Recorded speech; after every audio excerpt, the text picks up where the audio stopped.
Evening, guys. I figured today we'll discuss snakes as pets. Something that a lot of people don't understand why we keep snakes as pets. Some people want to hear the pros and cons of keeping snakes as pets and maybe some species that are better than others. To jump a little ahead, one of my favorite species of snakes as far as pets go and just in general are these guys. These are Sumatran short-tailed pythons.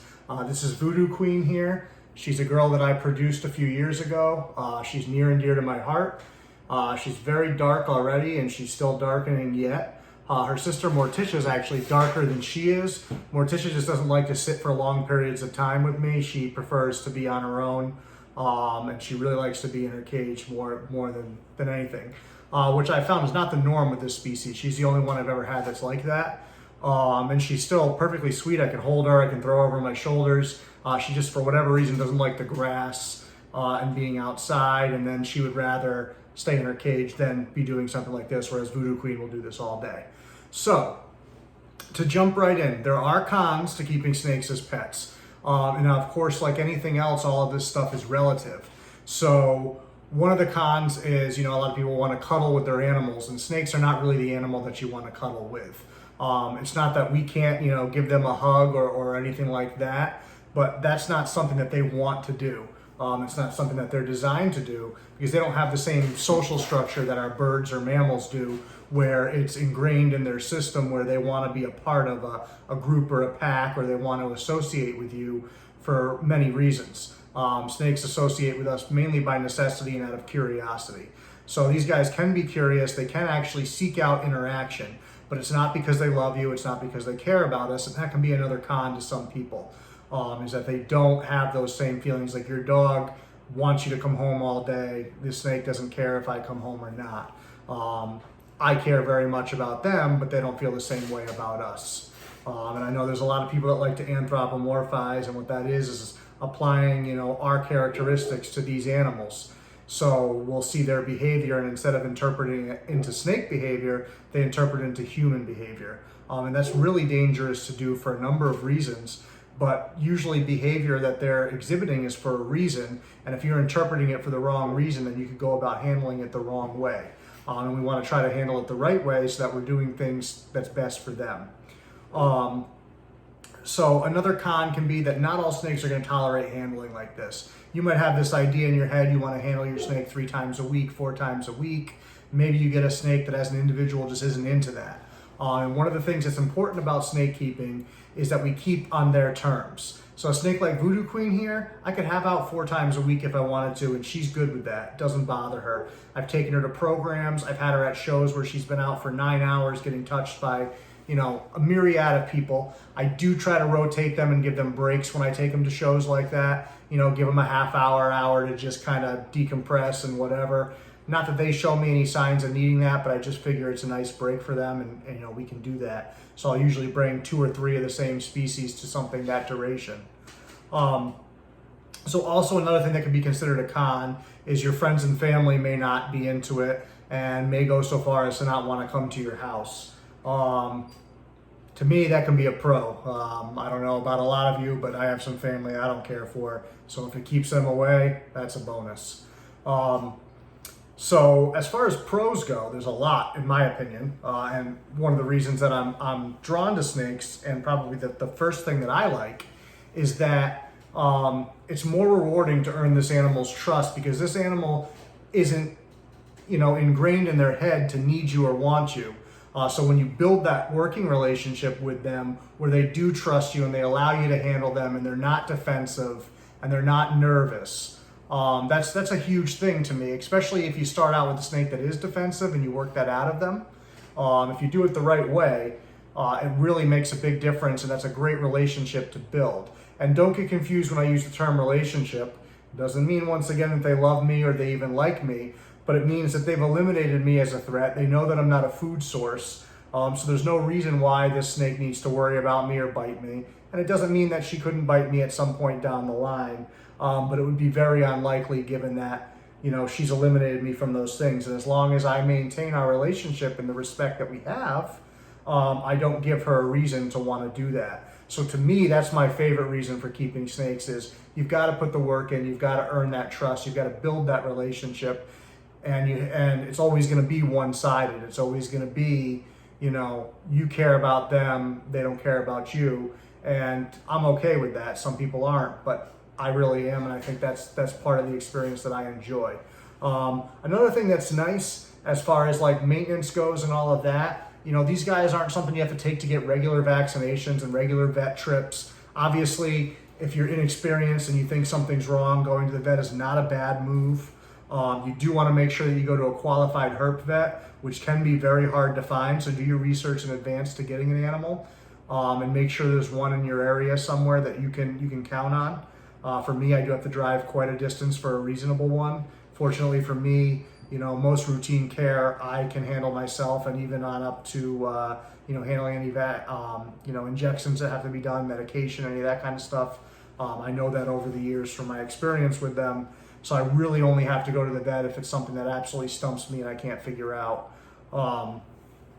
So that's one thing that's pretty cool. Plus, they don't really require specialized diets necessarily and expensive food. It might be specialized in the sense that one snake eats lizards, one snake eats rodents, another one might feed more on birds. Variety is pretty good, and trying to give them a variety that's natural to the environment they live in is definitely really good. But it's not something where you're feeding like premium dog food where you're paying, all this money and they're eating every day, several pounds of food and, something like that. These Sumatran shorttails as adults will eat about every 2 to 4 weeks.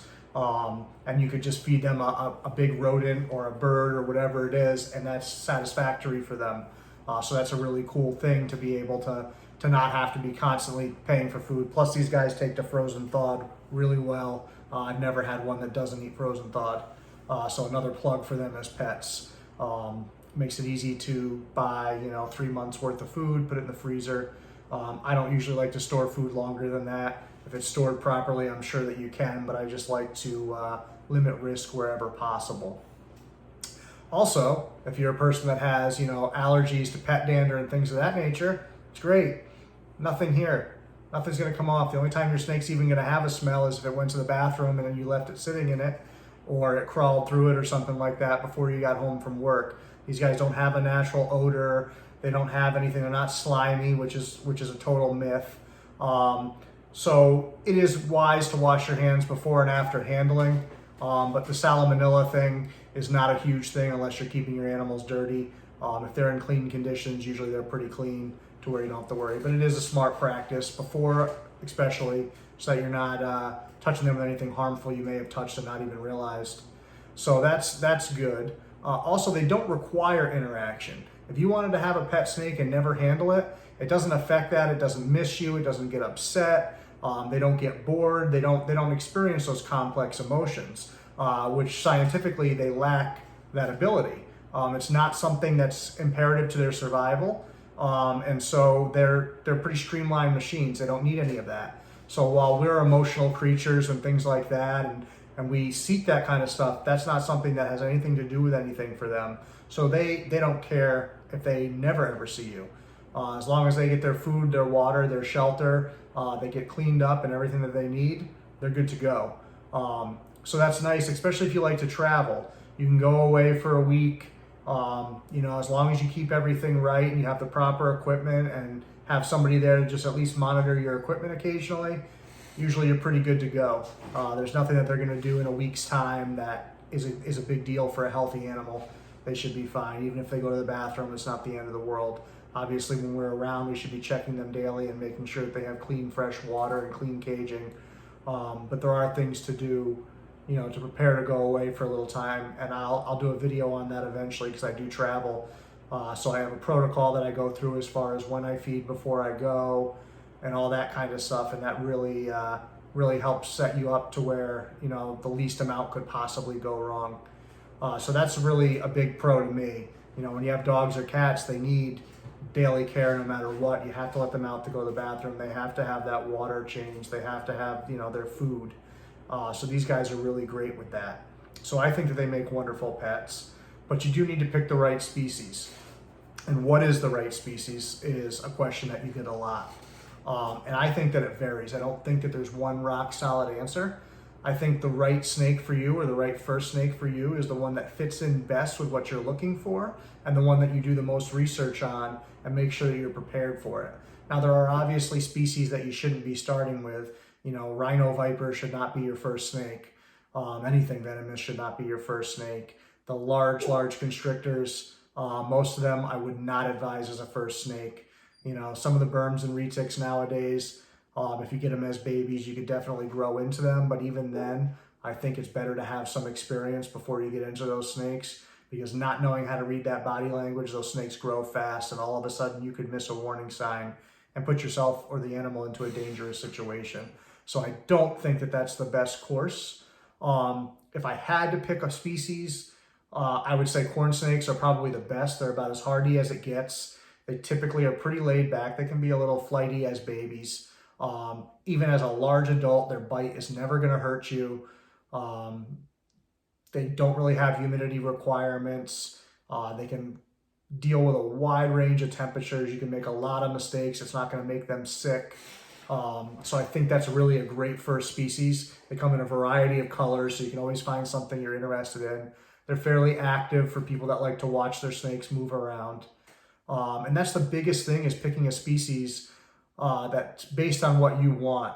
Because a lot of people will buy a snake, like say a ball python, and ball pythons can make a good first snake.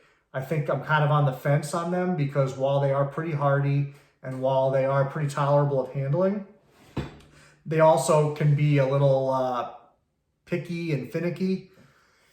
And it's pretty easy to put them off of food if you stress them out at all. And a lot of people, when they're getting their first snake, want something that they can look at, something that they can see. And so they often want to use a fish tank, which really isn't ideal for a lot of species. A lot of species prefer to be hidden. They don't want to be out in the open like that. So if you want a species that you're going to be able to view, then you should get a species that's not going to stress in that environment, as opposed to forcing an animal into an environment it's not comfortable in. We need to take every animal as an individual and as a species and understand their natural behavior. And it's no different with these guys. These guys don't really like to go into a hide box. They would rather be hidden but out in the open. So naturally you find them in like swampy areas and like grassy fields where they can sit in the open, their body's covered, but they can see all around them. That's what this particular species likes. Ball pythons like a little more security, so they're gonna like those hides and those types of things most of the time. You'll find individual snakes that don't want to be in a hide, and that is what it is. But it's always best, if you're not sure, to provide that and then take it away if they don't want to use it. But give them the option and see what they do with it. So corns and kings and milks and rat snakes, basically all of the like North American colubrids can make really great first pets. Bull snakes can be a little, pine snakes, the same thing, where they'll bluff and huff and all that. But if you get them young and you raise them and you grow with them and you have a lot of consistency, they can make really great pets, and they're all pretty hardy species. So if you do make a mistake here or there along the way as you learn, they're not as apt to, get sick or roll on you and die. Whereas if you started with something like a green tree python, they can be a lot more sensitive to certain things, or, an emerald tree boa, especially if you get imports. There's a lot more things that's really easy to go wrong there, and they don't bounce back as well as some of those other species. So definitely tailoring that to you is going to help you get the best pet experience, and do your research on that, and talk to people that keep the different species, people that breed them, that have worked with an extensive amount of them. That's going to be your best sources of information. And when you're seeking information, you're asking questions. Don't just go into a group and say, I got snake X, what can you tell me? That frustrates a lot of veteran keepers, because you get those questions a lot, and all of us want to see you doing your research before that animal comes home. So the best thing you can do is do your research, and you're going to find information online that's not going to be correct. So when you find conflicting information and you're not sure which is right, that's when you take those questions to people and you say, here I saw that I want to keep this at 75 degrees. Here I saw I want to keep it at 85 degrees. I'm not sure which is the correct information. Can you help me interpret this data? Questions like that show that you've put the time in. So people are going to be more apt to help you, because they've seen that you're not just looking for a handout of information, that you've put in some effort and shown that you're invested in this animal and you want to do right by it. So that's a recommendation that I think everybody should think about. Before you ask a question, have you already looked for the answer? And there's going to be questions you're going to have as you keep. I've been keeping for almost 20 years, and I still come along questions where I'll have a situation come up that I haven't come across before, and so I've never researched it, and I'll do the research. And even if people ask me a question and I don't know the answer to it, that just drives me to research that subject and get them the answer, and interpret that data for them. Just something that I always want to learn more. I always want to see other ways of doing things. Doesn't mean I'm going to change what I'm doing, but I am open to it. If I think it's better for the animals, I'm going to do that. I mean, I once kept my snakes in tanks, and then I made the switch, and I saw the positive differences in not only diet, color, behavior, everything. Everything was better. There was no drawback. So I will never go back to that, because I've seen them in all these different environments, and the environments that I have them in are tailored to each individual, and that's where they do best. Now, racks are not universal. There are snakes that don't do great in there. Plus, there's snakes that do get too large to keep in that setting. People get a bad stigma about racks because some people keep in racks poorly and they shove snakes in a way too small of a space. And obviously that turns people off. They make huge tubs. There's tubs that are absolutely massive, 175 quarts, which I use for snakes like these, are perfect for them. 175 quarts is a big tub. It's about 4.5 feet by about 2 feet roughly. A lot of height, which these guys don't need. Some snakes do need height. And they make tubs bigger than that. Some of the ARS and Freedom Breeder, large python tubs are pretty good size for bigger boas and some of the bigger pythons, at certain life cycles. So definitely always be open to learning new things. And I think if you talk to anybody that made the switch and switched into proper enclosures, you'll find that they all say that their animals were much different in every way. I don't have animals refusing food. I don't have animals, having problems with this, having health problems with that. I don't see signs of stress. They always look good. Their color is good. Their skin tone's good. Their hydration looks good. Maybe.